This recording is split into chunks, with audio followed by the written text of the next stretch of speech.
এভাবে ছুরি শুটকি দিয়ে বুটের ডাল রান্না খেয়েছেন? খেতে কিন্তু দারুণ মজা। আসসালামু আলাইকুম, চলে আসলাম প্রতিদিনের রান্নার ভিডিও নিয়ে। আজকে আমি ছুরি শুটকি দিয়ে বুটের ডাল রান্না করব। এটা আমার খুব প্রিয় একটা খাবার। এখানে আমি 250 গ্রাম ডাল পরিষ্কার করে ধুয়ে 2 ঘন্টা ভিজিয়ে রেখেছিলাম। আর এখানে আমি দুটো ছুরি শুটকি নিয়ে নিয়েছি।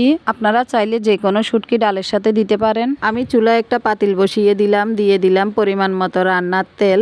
তেলটা গরম হলে আমি দিয়ে দিব এখানে বেশ খানিকটা পেঁয়াজ কুচি। পেঁয়াজটা কিছুক্ষণ ভেজে আমি দিয়ে দিব সামান্য একটু রসুন বাটা। পেঁয়াজটা না পুড়ার জন্য আমি এখানে কিছুটা পানি দিয়ে দিব। এখন আমি চায়ের চামচে 1 চামচ হলুদের গুঁড়া, 1.5 চামচ মরিচের গুঁড়া, আধা চামচ ধনিয়ার গুঁড়া দিয়ে দিব। মশলাটা আমি কিছুক্ষণ কষিয়ে নিব। আর আগে থেকে পরিষ্কার করে রাখা যে শুটকিগুলো, ওগুলো আমি মশলার মধ্যে দিয়ে দিব। মশলাগুলো খুব ভালোভাবে কষানো হলে তেল যখন উপরে উঠে আসবে তখনই আমি আগে থেকে পরিষ্কার করে রাখা ডালগুলা দিয়ে দিব।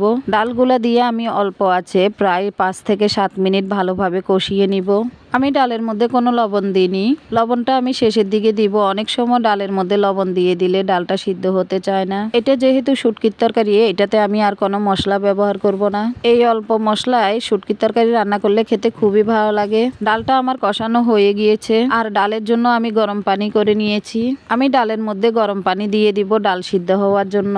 আমি প্রায় 20-25 মিনিটের মতো ডালটা সিদ্ধ করে নিয়েছি। আমার ডালটা একদম সিদ্ধ হয়ে গিয়েছে। এখন আমি ডালের মধ্যে কয়েকটা কাঁচামরিচ ফালি আর পরিমাণ মতো লবণ দিয়ে দিব।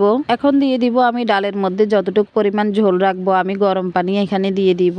এইভাবে শুটকি দিয়ে ডাল রান্না করলে ঝোলটা খেতে খুবই ভালো লাগে। আমি ঝোলের পানিটা একটু বেশি দিয়েছি, আপনারা চাইলে আর একটু কমও দিতে পারেন। এখন ঢাকনা দিয়ে ঢেকে আমি আরো 5-7 মিনিট রান্না করে নিচ্ছি। আমার বাসায় ধনিয়া পাতা ছিল না, তাই আমি একটু টালা জিরার গুঁড়ি দিয়ে দিয়েছি গ্রানটা ভালো আসার জন্য।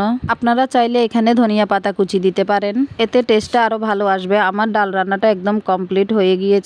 আমি পরিবেশন করে নিচ্ছি। দেখেন কত লোভনীয় হয়েছে। এভাবে ডাল রান্না করলে খেতে কিন্তু অসাধারণ হয়। ভিডিওটা ভালো লেগে থাকলে লাইক, কমেন্ট, শেয়ার করে দিবেন। ফলো দিয়ে পাশে থাকবেন। আজকে এই পর্যন্ত। আল্লাহ হাফেজ।